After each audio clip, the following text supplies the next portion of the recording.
Advertencia. Debido a la naturaleza gráfica de los crímenes de este asesino, se recomienda la discreción del usuario.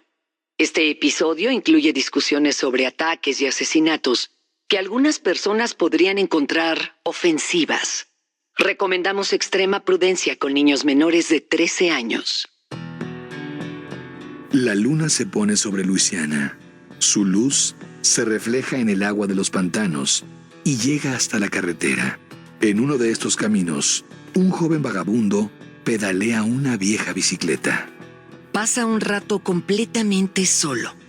Eventualmente un auto se aproxima en el camino detrás de él.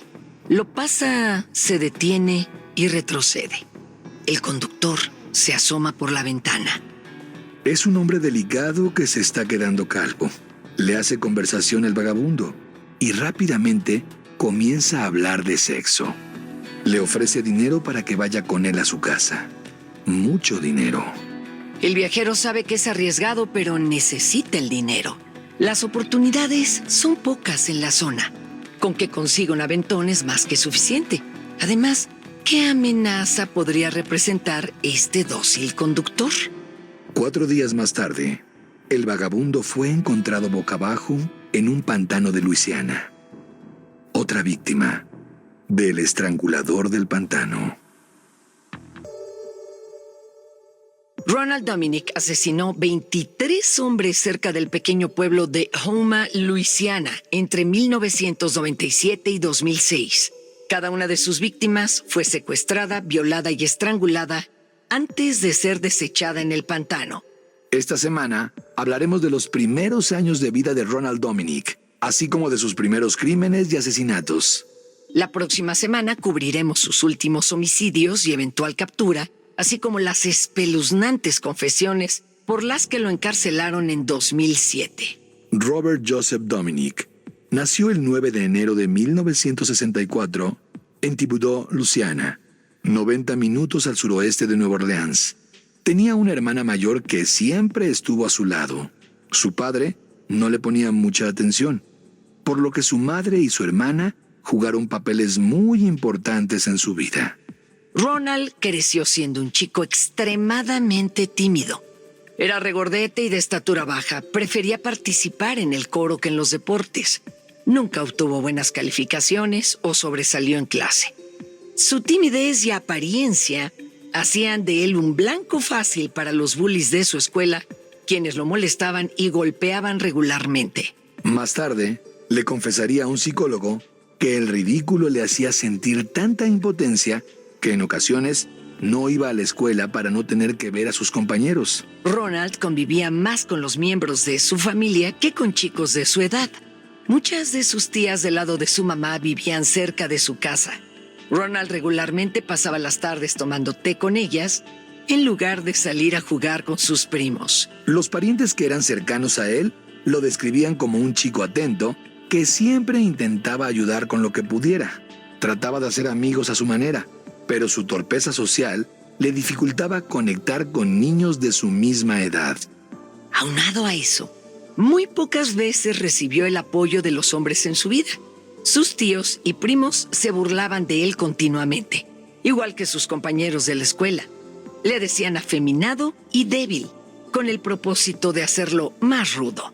Estas palabras hicieron mucho daño a Ronald y empeoraron sus problemas de autoestima.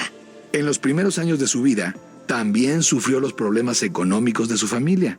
Nunca habló a gran detalle de su infancia, pero es casi seguro que Ronald vivió en pobreza extrema hasta que tuvo 18 años. Thibodaux es una pequeña ciudad con una población de menos de 15,000 habitantes y un ingreso promedio mucho más bajo que el resto del estado. Entre un 20 y 25% de las familias de esta ciudad viven por debajo de la línea de pobreza. Es probable que Dominic haya sufrido económicamente al igual que la mayoría de los residentes del pueblo. Ahora y a lo largo de este episodio, Vanessa va a contarnos un poco de psicología. Por favor, hay que tomar en cuenta que Vanessa no es una psicóloga o psiquiatra profesional, pero ha hecho una amplia investigación para este show. Gracias, Greg. En un estudio titulado Pobreza infantil y bienestar psicológico del adulto, Gary W. Evans analiza la relación que existe entre la pobreza infantil y el sentimiento de frustración que va desde la niñez hasta la edad adulta. Ronald creció temeroso e inofensivo. Estaba a merced de sus acosadores de la escuela. No tenía autoestima y sufría de estrés por las dificultades económicas de su familia. Los niños poco privilegiados crecen sintiendo que sus circunstancias de vida son más fuertes que ellos.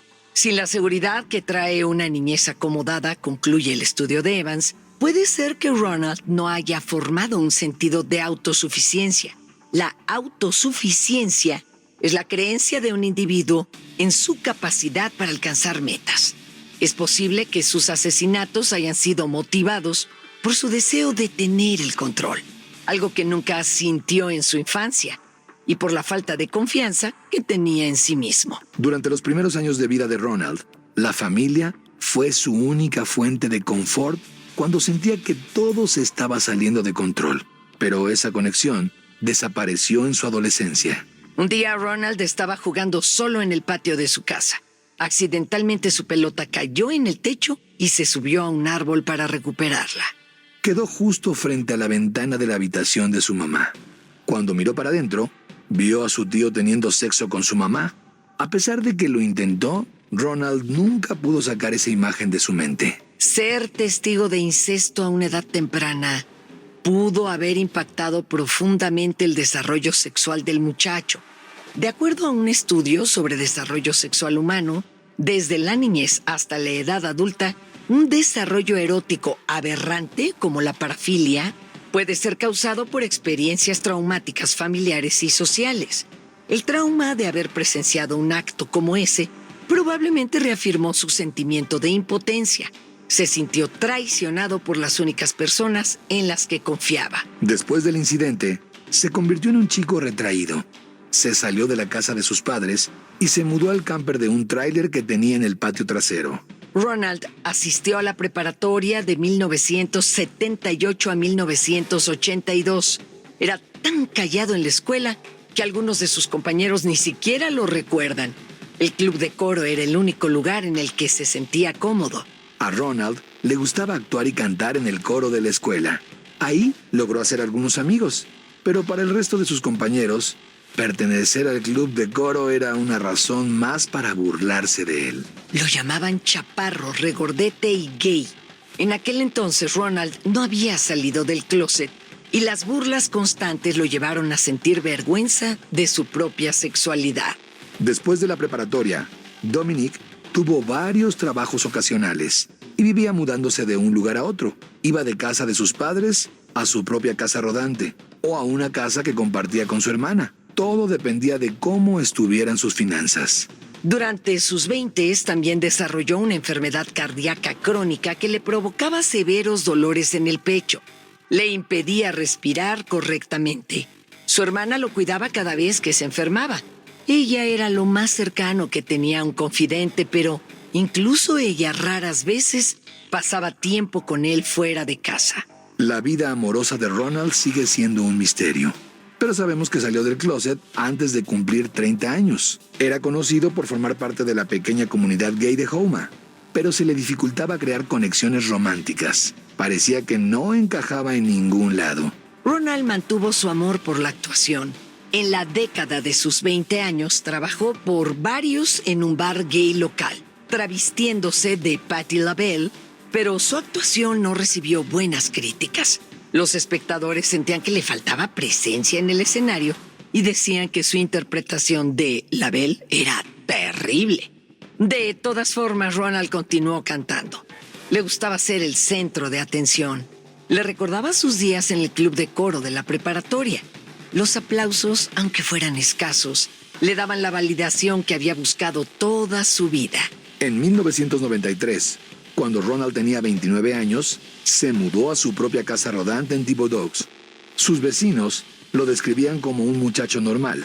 Se saludaban por las mañanas y de vez en cuando entablaban pequeñas conversaciones, pero nadie le prestaba mucha atención. En aquel entonces Ronald trabajaba como conductor de camiones. Pasaba largas noches solo con sus pensamientos, viajando por todo el estado. Parecía como si no tuviera nada por qué luchar. no tenía prospectos románticos ni financieros. Ni siquiera tenía amigos, además de su hermana. Una noche, mientras conducía por el lado este de Houma, vio a una joven caminar por la carretera. Tenía un largo camino por delante y pensó que hablar con alguien le ayudaría a que el tiempo pasara más rápido. Decidió ver si el hombre necesitaba un aventón. Ronald se detuvo y comenzó a platicar con el joven. El hombre era alto y delgado y vivía en la misma calle. Durante la breve conversación le contó a Ronald sobre su adicción a las drogas y falta de hogar. Algo del extraño joven atrajo a Ronald. Su vulnerabilidad lo hacía sentirse poderoso en comparación con él. Por primera vez, sentía que tenía el control, pero podía ver que el joven no estaba interesado en otro hombre, o al menos no estaba interesado en él. Ronald quería ver al extraño de nuevo, por lo que creó un plan. En lugar de coquetear con él o preguntarle si necesitaba un aventón, Ronald se ofreció a venderle marihuana. Acordaron verse un par de días después, el tiempo suficiente para que Ronald decidiera cómo continuar con su plan. 2 días más tarde, se vieron en la misma carretera. Ronald se ofreció a llevar al hombre a su casa para darle la hierba. Desesperado y cansado de vivir en las calles, el hombre aceptó, a pesar de que le pareciera extraño que Ronald no haya llevado la marihuana desde el inicio. Cuando llegaron a la casa, Ronald le pidió al joven que pasara al baño para que pudiera sacar las drogas. Le dijo que quería estar seguro de que su motín permaneciera en secreto. Su nuevo amigo así lo hizo. Ronald no había dejado de pensar en este momento desde que conoció al joven muchacho. No podía creer que todo iba como lo había planeado. Cuando el hombre saliera del baño, Ronald tomaría un arma que había escondido. Le dijo al hombre que saliera y le apuntó con el arma. Después sacó algo más, un par de esposas. Ronald obligó al hombre a acostarse en la cama y a ponerse él mismo las esposas. Después, desvistió, agredió y violó a su primera víctima. El libro Hombres que violan, la psicología del agresor, explora motivaciones comunes de la violación masculina. Menciona la idea de violación como un acto pseudosexual en lugar de un acto sexual. Como, en lugar de ser una expresión de deseo sexual, el libro dice que la violación generalmente satisface los deseos no sexuales del perpetrador como poder, control y enojo. Como discutimos hace un momento, Dominic creció con un profundo sentimiento de impotencia. Incluso como adulto, el sentimiento nunca desapareció. Y gracias a sus bullies de la preparatoria, la impotencia se mezcló con la vergüenza que sentía por su orientación sexual. La combinación de ira reprimida y vergüenza finalmente explotó. Ronald sacó su ira con la primera persona con la que se sintió en control. El joven hombre sin hogar que encontró al lado de la carretera en 1993. Después de haber violado al extraño, le quitó las esposas y lo dejó ir. El hombre fue de inmediato con la policía, pero las autoridades no estaban interesadas en la historia. A pesar de que el hombre tenía marcas en las muñecas, le dijeron que esa no era evidencia suficiente para levantar una denuncia por violación. Ronald no fue investigado ni arrestado. Debido a que los crímenes de Ronald comenzaron con violencia sexual, es probable que haya sufrido de parafilia. De acuerdo al Manual de Diagnóstico de Enfermedades Mentales de la Asociación Americana de Psiquiatría, parafilia es un término utilizado para definir a las personas cuyo deseo y placer sexual recae en objetos, situaciones, actividades o incluso individuos atípicos o extremos.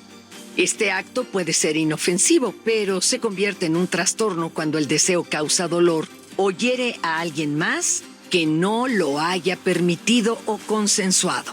En el caso de Ronald, parece haber disfrutado dominar a su víctima y causarle dolor. Días después de la violación, Ronald lucía preocupado, pero poco tiempo después, esa preocupación se convirtió en euforia. Saber que había quebrantado la ley sin sufrir ningún tipo de consecuencia lo hizo sentirse más poderoso que nunca. Era todo lo que había soñado. Sabía que debía hacerlo de nuevo. Pero sabía que debía ser cuidadoso. Haber encontrado a ese joven al lado de la carretera había sido un golpe de suerte. No iba a esperar a que el destino le diera otra oportunidad. Creó un plan basándose en su primer caso de éxito. decidió que iba a atraer a sus víctimas prometiéndoles dinero y drogas. Solo elegiría a individuos que parecieran vulnerables como vagabundos y drogadictos. Estas precauciones limitaban las oportunidades de conseguir otra víctima. Vivía en un pueblo pequeño, lleno de gente con la que había crecido. Tenía que estar seguro de que nadie lo reconocería. 3 años después, Ronald tendría la oportunidad que había estado esperando. Durante ese tiempo, tuvo varios trabajos e intentó crear conexiones sociales sin ningún éxito. En 1994, un año después de su primer ataque, Ronald estaba muy mal emocionalmente. Asistía con mayor frecuencia al único bar gay de Houma, con el propósito de ser aceptado por la comunidad gay local. Desafortunadamente, no tuvo ningún éxito. Ahí también se burlaban de él, lo que le hizo revivir sus recuerdos de la preparatoria. Ronald seguía sintiéndose inseguro de su apariencia física y después de ser rechazado repetidamente en el bar, comenzó a beber en exceso. Una noche de 1994, Ronald bebió de más y regresó a casa conduciendo. La policía lo detuvo por manejar a exceso de velocidad. El oficial detectó el olor a alcohol en su aliento y lo detuvo por conducir en estado de ebriedad. Después de su encuentro con la ley, decidió mantener un perfil bajo por más de un año. Para 1996, cuando tenía 32 años, ansiaba sentir el placer y emoción que había sentido 3 años atrás. Era lo único que había pensado en todo ese tiempo. Ese año, otro hombre acudió a la estación de policía de Thibodaux Dog, con una historia similar a la de la primera víctima de Ronald. Al igual que el hombre anterior, dijo que había conocido a Ronald caminando por un camino apartado. Ronald le ofreció drogas y él aceptó ir a su casa. Una vez ahí, Ronald lo amenazó con una pistola y abusó de él. La segunda víctima levantó su denuncia con el oficial Harrelson, el mismo oficial con el que había hablado la víctima anterior.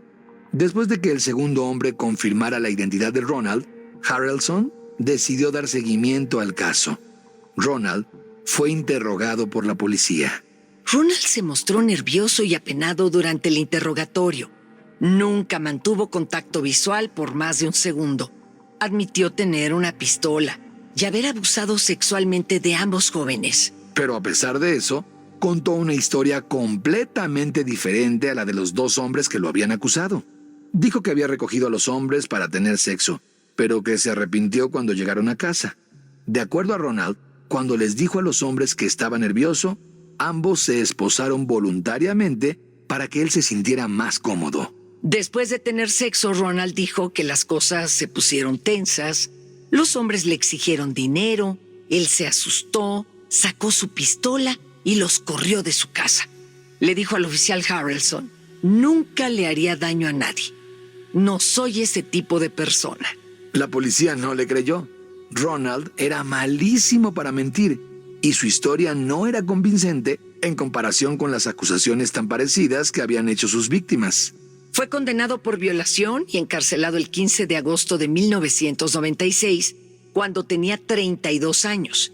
Debe tomarse en cuenta que aunque solo sabemos de estos 2 ataques, es probable que Dominic haya violado y agredido a más personas antes de 1993. De acuerdo a un análisis de información sobre violaciones y acoso sexual recopilada por Lawrence Greenfield, 60% de los asesinos por agresión sexual son menores de 30 años. Además, se descubrió que los delincuentes que abusan sexualmente de sus víctimas y después las matan son en promedio 6 años más jóvenes que el resto de los delincuentes acusados de asesinato. Debido a la frecuencia de sus últimos crímenes, es posible que Ronald haya secuestrado y violado a hombres regularmente, pero esta era la primera vez que lo atrapaban. Ronald estaba aterrado de ir a la cárcel. El golpe de adrenalina y el sentimiento de control que había experimentado después de secuestrar y abusar de sus víctimas había desaparecido. En lugar de eso, solo sentía miedo. Para empeorar la situación, la cárcel a la que lo enviaron mientras comenzaba su caso era una de las más rudas y tenía muy poca vigilancia. Durante sus primeros meses ahí fue violado y agredido tan cruelmente que acabó en el hospital. La experiencia marcó a Ronald. Pero mientras muchos creían que después de él mismo haber sido violado, Ronald pensaría 2 veces antes de cometer el mismo crimen, no fue así. Por suerte para Ronald, no pasó mucho tiempo en prisión. La condena por violación iba de 5 a 40 años en cárcel. Pero 3 meses después de que Ronald fuera arrestado, se retiraron los cargos en su contra. Al igual que su primera víctima, el segundo joven que acusó a Ronald era un vagabundo. Se fue del pueblo antes de que comenzara el juicio, y la policía no pudo retener a Ronald sin evidencias. Ronald Dominic fue puesto en libertad el 7 de noviembre de 1996. Ronald culpó a sus víctimas por el tiempo que pasó en prisión. Juró que jamás volvería a sentirse indefenso. Prometió que nunca regresaría a la cárcel de nuevo, no porque pretendiera cambiar su estilo de vida, sino porque sus víctimas ya no vivirían para contarlo. Ronald comienza una ola de asesinatos que finalmente le da la atención que había buscado toda su vida. En 1997, varios meses después de haber salido de prisión, Ronald Dominic, de 33 años, estaba listo para cometer su primer asesinato. Había sido traumatizado en la cárcel y sentía que necesitaba recuperar el control de su vida. Su primera víctima de asesinato fue un joven llamado David Lavon Mitchell Jr., conocido por su familia y amigos como Tweety. En el verano de 1997, David pasó varios días en Houma, Luisiana, visitando a su abuela. Le dijo a su madre que su tío lo llevaría de regreso a Luling, donde estaba su casa, pero esa noche su tío no pudo pasar por él. David estaba desesperado por regresar a casa y reunirse con sus amigos, por lo que decidió hacer autostop hasta Luling. Nunca regresó a casa. Sus padres asumieron que se había quedado con sus amigos, pero el lunes, cuando no llegó a su trabajo en el Hospital St. Charles, su supervisor llamó a casa. Su madre de inmediato supo que algo andaba mal. David nunca llegaba tarde y jamás faltaba al trabajo. Llamó al departamento de policía, pero ya era demasiado tarde. El día siguiente, 14 de julio de 1997, se esparcieron los rumores de que un cuerpo que coincidía con la descripción de David había aparecido en el río cerca de Hanville, a 5 millas de su casa. El cuerpo estaba flotando en una zanja al lado de la carretera principal. Oficialmente se dijo que la causa de la muerte había sido ahogamiento accidental, lo que parecía imposible para los padres de David. Su hijo sabía nadar y el agua le llegaba hasta el pecho. No se encontraron drogas ni alcohol en su sistema. Entonces, ¿cómo se pudo haber ahogado? Es probable que Ronald haya recogido a David cuando estaba haciendo autostop. En una de sus confesiones, Ronald dijo que generalmente seducía a sus víctimas ofreciéndole dinero o drogas. En este caso es posible que lo único que le prometió a David haya sido un aventón. Una vez que la víctima estaba en su camioneta, Ronald lo llevó a su casa a punta de pistola. Ahí lo ató, abusó de él sexualmente y lo estranguló. En un inicio, los investigadores del caso de David Mitchell pensaron que se había ahogado debido a las circunstancias en las que fue encontrado el cuerpo. Más tarde, la causa de su muerte sería cambiada por asfixia provocada por estrangulamiento.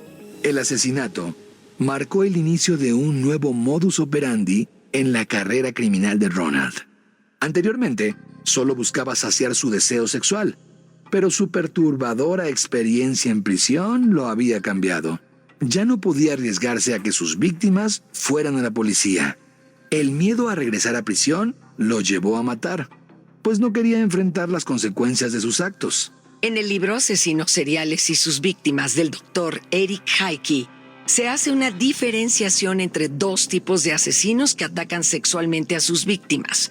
Asesinos por lujuria, que son quienes matan para saciar un impulso sexual o fantasía, y asesinos sexuales, quienes matan para silenciar a sus víctimas.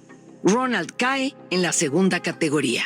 Esto se refleja en las mentiras que Ronald inventó a la policía cuando fue arrestado en 1996. De acuerdo a él, solo recurrió a la violencia porque se sintió amenazado por sus víctimas. Para él, la violencia siempre era algo necesario, no una motivación.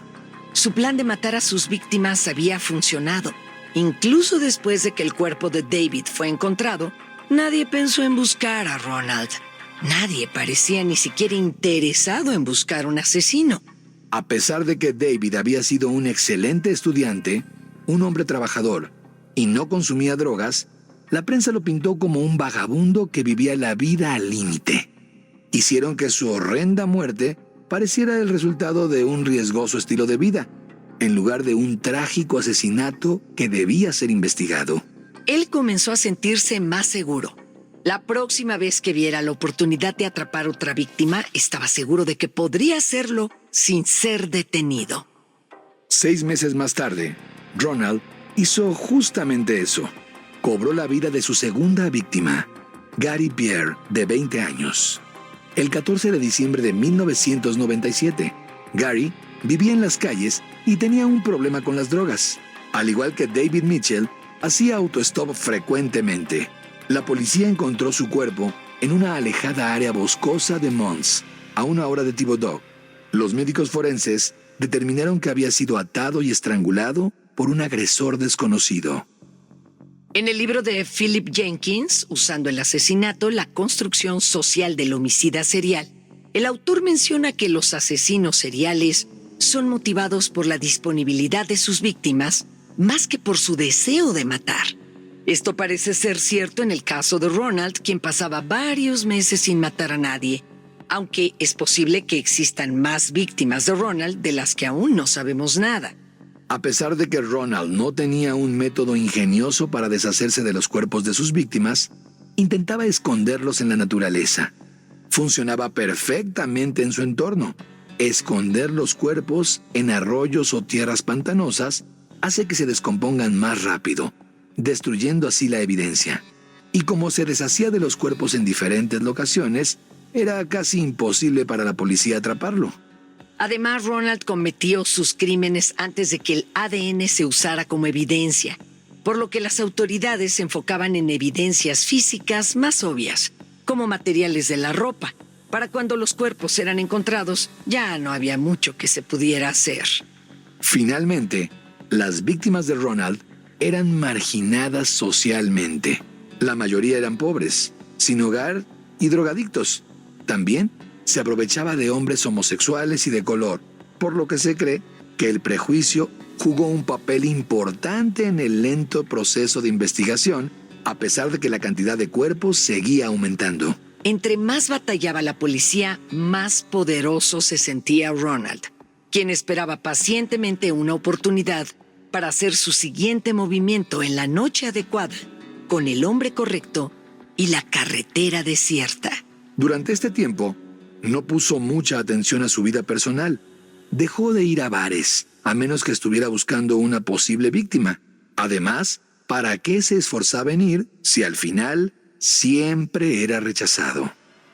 Su situación económica tampoco estaba en buen estado.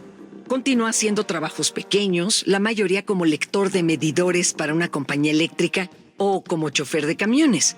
No estaba interesado en un trabajo de tiempo completo. Prefería pasar sus días en casa, fantaseando sobre sus asesinatos y viendo viejos programas de TV. Así pasó 6 meses después del asesinato de Gary Pierre. Después, el 31 de julio de 1998, Ronald encontró otra víctima, Larry Ransom, de 38 años. De acuerdo a un investigador, el cuerpo fue encontrado a tan solo 100 metros de donde habían encontrado a David Mitchell. Al igual que sus víctimas anteriores, Ransom había sido atado antes de ser estrangulado, pero a diferencia de los otros 2 chicos, quienes no presentaban más heridas, Larry Ransom había sido salvajemente golpeado. El estado en el que se encontró el cuerpo de Ransom sugiere que algo salió mal cuando Ronald lo atacó. Puede ser que Ronald se haya visto obligado a pelear con Ransom antes de inmovilizarlo, o simplemente golpeó al hombre en un ataque de ira. La fuerte golpiza sugiere que Ronald seguía lidiando con el trauma de haber sido violado en prisión. Reaccionar con miedo o violencia ante diferentes situaciones sexuales es una respuesta común entre las víctimas de abuso sexual. De acuerdo al Centro de Abuso Sexual de la Universidad Alberta, las víctimas de abuso sexual pueden sentir enojo o asco cuando tienen actividad sexual después de haber sufrido una experiencia traumática. Algunas personas reportan tener reacciones automáticas e incontrolables cuando las tocan o incluso ataques de pánico. Si Ronald no logró recuperarse del ataque que sufrió en prisión, es posible que la historia que contó a las autoridades haya sido cierta. Aseguró que atrapaba a sus víctimas solo para tener sexo, pero cuando estaba a punto de hacerlo, entraba en pánico. En las declaraciones de Ronald para el documental Blue Bayou, se da a entender que cuando buscaba un encuentro sexual, se ponía a la defensiva. Si algo inesperado pasaba, Ronald reaccionaba con violencia. En las grabaciones parece que en verdad no quería hacerle daño a nadie. Es posible que nunca sepamos qué fue lo que motivó al hombre que la policía comenzó a llamar el estrangulador del pantano. Por años, no supieron su verdadero nombre. Pero en 1998, Ronald se aseguró de que sus acciones estuvieran en la mente de todos. 1998 fue un año particularmente violento para Ronald. Ahora que tenía la confianza de que nadie lo atraparía, su apetito por matar había aumentado. Pasaba casi todo el tiempo buscando víctimas y preparándose para su próximo asesinato. Tenía muchísimo tiempo libre, pues seguía tomando pequeños trabajos. En aquel entonces, trabajaba haciendo entregas en una construcción. No tenía ninguna ambición además de violar y asesinar. Su oscuro secreto era lo único en lo que pensaba. Después de años de trabajos irregulares, Ronald, de 34 años, finalmente había ahorrado dinero suficiente para mudarse a una nueva casa rodante. Esta se encontraba en Bayou Blue, Luisiana, cerca de Houma. Estaba más desolada que su casa anterior. Regularmente conducía por el área buscando desesperados hombres jóvenes que parecía que nadie iba a extrañar. En octubre de 1998, 2 meses después de asesinar a Larry, Ronald encontró a 2 muchachos que cumplían los requisitos. Asesinó a Olive LeBanks, de 27 años, y 2 semanas después a Joseph Brown, de 16. Ninguno de los dos conocía a Ronald, pero ambos cometieron el error de aceptar lo que sea que les haya ofrecido. La frecuencia en los asesinatos de Ronald denotaba la confianza que sentía en aquel entonces. Por primera vez en su vida no estaba siendo humillado por nadie. Su secreto lo empoderaba. Ya no actuaba en el show de travestis del bar local. Ahora tenía otra manera de conseguir la validación que necesitaba.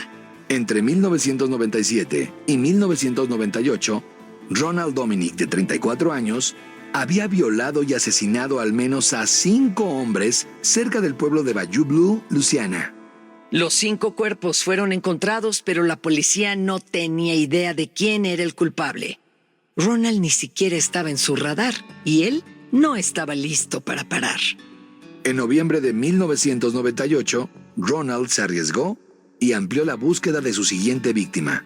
En lugar de salir de cacería en los oscuros caminos de los pantanos, Ronald condujo más de 1 hora hacia Nueva Orleans. Allí, las calles estaban llenas de chicos jóvenes esperando por él. Ronald se acercó a un ebrio joven de 18 años llamado Bruce Williams y le prometió que le pagaría por sexo. Llevó a Bruce a un área alejada de la ciudad, después lo asfixió y tiró su cuerpo en las afueras de Nueva Orleans. Fue encontrado el 27 de noviembre. Después de asesinar a 4 personas en un año, Ronald trató de calmar sus deseos. Decidió esperar un tiempo antes de matar de nuevo, a menos que se presentara la oportunidad. Para abril de 1999 estaba enloqueciendo de lujuria. Ahora, con 35 años de edad, regresó a Nueva Orleans y volvió a aplicar su antigua táctica para seducir a Manuel Reed, de 19 años. Le ofreció dinero y drogas. El cuerpo de Manuel fue encontrado poco tiempo después con moretones y signos de abuso sexual. Ronald asesinó a otros 2 jóvenes en 1999, Ángel Mejía y Mitchell Johnson. Ambos fueron estrangulados y desechados en un pequeño pueblo a media hora de su casa. Era evidente que su miedo a ser atrapado había desaparecido. Ronald nunca cambió el método para deshacerse de los cuerpos. Nunca los enterraba.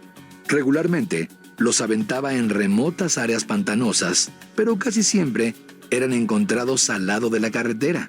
Como la policía no sospechaba de él, Ronald no vio el motivo para cambiar su método.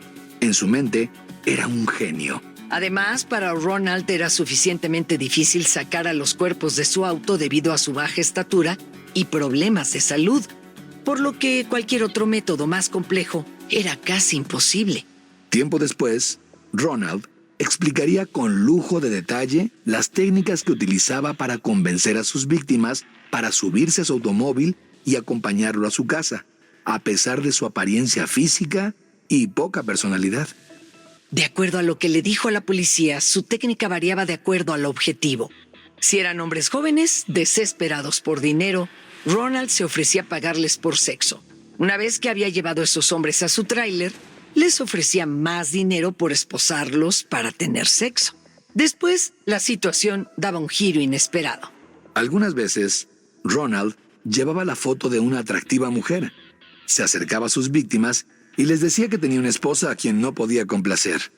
Después, les ofrecía dinero para que tuvieran sexo con ella mientras él observaba. Otras ocasiones pretendía que la mujer de la fotografía lo había mandado a decirle al joven que le gustaría dormir con él. Una vez que la víctima estaba en su casa, la ataba para que la mujer se sintiera más segura. Pero la mujer nunca llegaba. En lugar de eso, Ronald abusaba del joven y lo asesinaba. Si nada de eso funcionaba, Ronald ofrecía drogas a sus posibles víctimas. Se inventaba cualquier excusa para que la víctima lo acompañara a su casa en Blue Bayou, donde conocería su terrible destino. La persuasión de Ronald es comprensible cuando se considera la pobreza en la que vivían la mayoría de sus víctimas. Muchas de ellas estaban desesperadas por conseguir dinero y no pensaban mucho en su bienestar personal. Este era el caso de Michael Vincent, de 23 años, la 10ª víctima de Ronald. Era un vagabundo que tenía problema con las drogas y el alcohol. Ronald lo conoció en 1999, justo antes de que comenzara el nuevo milenio. Después de llevar a Michael a su casa rodante con la promesa de drogas, Ronald abusó de él y lo estranguló. La policía encontró su cuerpo el 1 de enero del 2000 en un pantano a las afueras de Houma. La 11ª víctima de Ronald fue encontrada 2 años después, pero antes de eso enfrentó otros problemas con la ley. El 19 de mayo del 2000, Ronald fue citado en la corte por perturbar el orden público. No se sabe exactamente qué fue lo que hizo, pero se declaró culpable y pagó la multa para evitar el juicio. Después de su primera condena, los encuentros con la ley le asustaban. Ronald decidió dejar de asesinar por un tiempo para no llamar la atención. Sus asesinatos eran variables. Algunas veces sentía ansias incontrolables por violencia y cobraba la vida de varias víctimas en un solo mes, mientras que en otras ocasiones lograba calmar sus deseos por años. En este caso, Ronald logró abstenerse de cometer asesinatos por más de 2 años. Es probable que la situación haya sido influenciada por su estado de salud y su falta de oportunidades. Pasó un tiempo en cama debido a su enfermedad del corazón y le era casi imposible caminar. Además, no siempre tenía un lugar para vivir. Debido a sus trabajos irregulares y mala situación económica, algunas veces tenía que regresar a vivir con su hermana o su madre. Considerando lo precavido que era con sus asesinatos, no hubiera salido a buscar víctimas si no estaba seguro de que tendría tiempo a solas con ellas. Pero aún así, la precaución no siempre le ganaba a sus impulsos. El 10 de febrero de 2002, cuando tenía 38 años, Ronald fue arrestado por abofetear a una mujer en el desfile de Mardi Gras. Los reportes dicen que acusó a la mujer de empujar una carriola de bebé en un estacionamiento con su auto. La mujer se disculpó, pero Ronald no aceptó sus disculpas. Se enfureció y comenzó a gritarle. Ella se defendió y él respondió dándole una bofetada. De nuevo evitó comparecer frente a la corte y fue puesto en libertad gracias a un programa municipal para delincuentes, el que lo forzó a tomar clases para el manejo de la ira y capacitación laboral. Ronald estaba dispuesto a hacer lo que fuera para terminar el programa y alejarse de la supervisión policíaca. Para octubre de 2002, 8 meses después, ya había completado su curso y, de nuevo, era completamente libre. Parece sorprendente que las autoridades nunca hicieron la conexión entre Ronald y el estrangulador del pantano. Después de todo, Ronald vivía en una zona alejada y había sido acusado de amenazas, secuestrar y violar a 2 hombres en 1993. Debido a sus problemas legales en el 2000 y 2002, sus antecedentes penales debieron haber sido revisados al menos en 2 ocasiones. Por supuesto que es más fácil hacer la conexión en retrospectiva, pero a pesar de sus antecedentes criminales, parecía imposible que el frágil Ronald Dominic, de 38 años, hubiera sido capaz de secuestrar y asesinar a 10 hombres. Además, habían pasado casi 10 años desde que había sido acusado por su primer crimen. Había pocos motivos para que las autoridades sospecharan de él. Debido a que Houma era un lugar aislado, el departamento de policía batallaba o no tenía los recursos necesarios para investigar los asesinatos. Tanto la policía como la prensa local se sentían frustradas con los prejuicios de instituciones más grandes y conectadas. Un reportero local señaló otro factor que dificultaba que los principales medios de comunicación cubrieran los asesinatos. El bajo perfil social de las víctimas de Ronald provocó que gente del mismo estado se refiriera a los homicidios como un acto que estaba acabando con la basura. No importa lo que haya contribuido a la liberación de Ronald, él la aprovechó al máximo. Ese mismo mes había cumplido los requerimientos para ser completamente libre después del incidente de Mardi Gras. Y también cobró las vidas de otras víctimas. Los cuerpos de Kenneth Randolph, de 20 años, y Anoka Torrey Jones, de 26, fueron encontrados al lado de un camino de terracería cerca de Houma. Ambos eran conocidos por hacer autostop. Ronald se deshizo de sus cuerpos en el municipio de St. Charles, a 40 millas de Houma. Quería que pareciera que habían sido asesinados en la zona de St. Charles, en lugar de en su casa rodante. Llevó los cuerpos de regreso al camino en el que había recogido a los jóvenes. Primero la policía investigó el bosque cercano, esperando encontrar por fin una escena del crimen, pero no tuvieron suerte. Una vez más, las autoridades estaban confundidas, y Ronald decidió mantener un perfil bajo. No quería arriesgarse a llamar la atención justo después de haber terminado el programa que lo había dejado libre. Esperó hasta el siguiente verano. Una noche de mayo de 2003, vio a Datrid Woods paseando en bicicleta por Bayou Blue.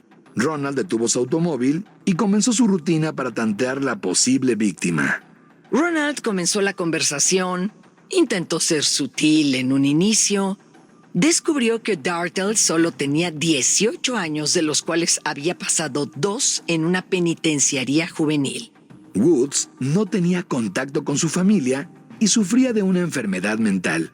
Iba rumbo a Houma para reunirse con unos amigos. Entre más platicaba con Ronald, más lo veía como su próxima víctima.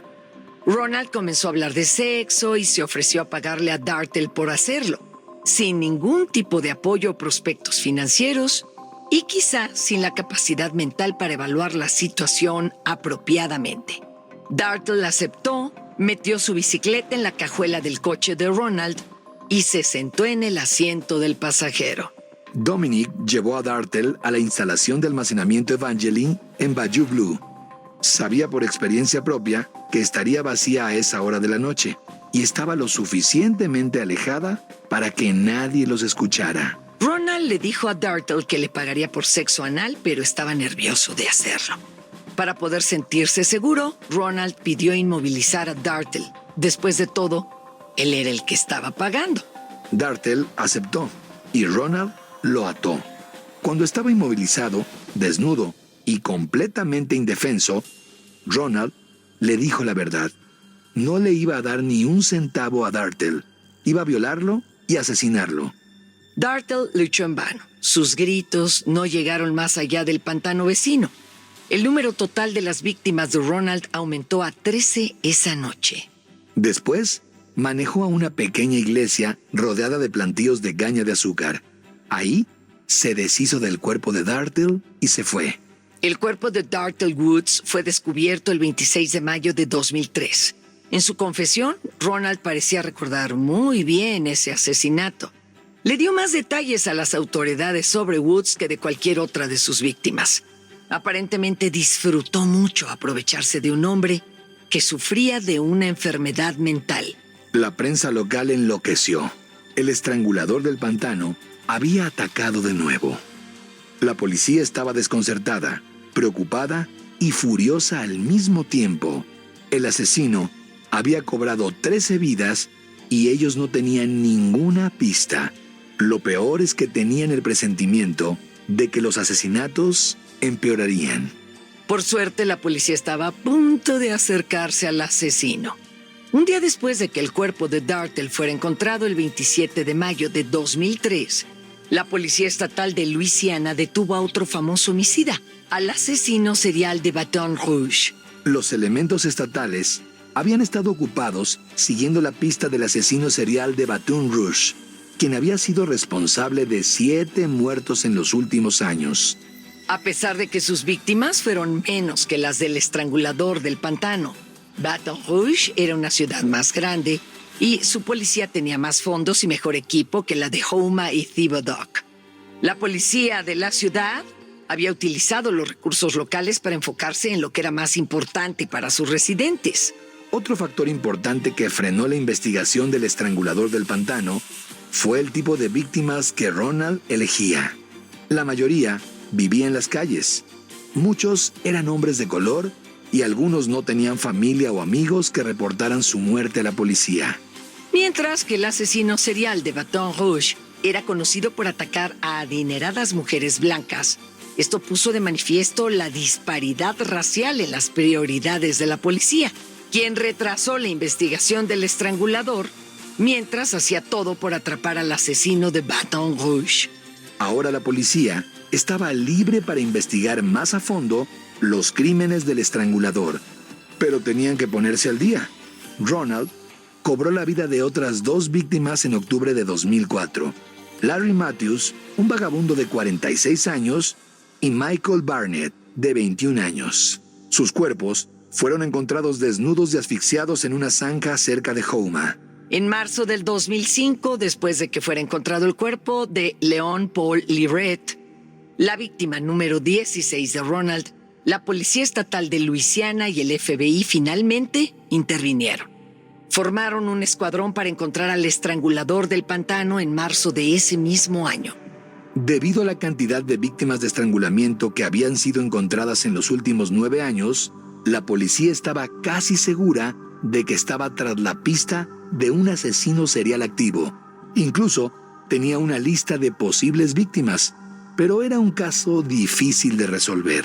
Para empezar, ninguna de sus víctimas se conocían entre sí y ninguna conocía a Ronald antes de que acabara con sus vidas. Además, en el clima húmedo de Luisiana, combinado con la poca accesibilidad de la región, hacían que los cuerpos comenzaran a descomponerse mucho antes de ser encontrados. Era suficientemente difícil identificar a las víctimas después de que pasaban días bajo el sol del pantano. Encontrar evidencias que los guiaran hacia el asesino era imposible.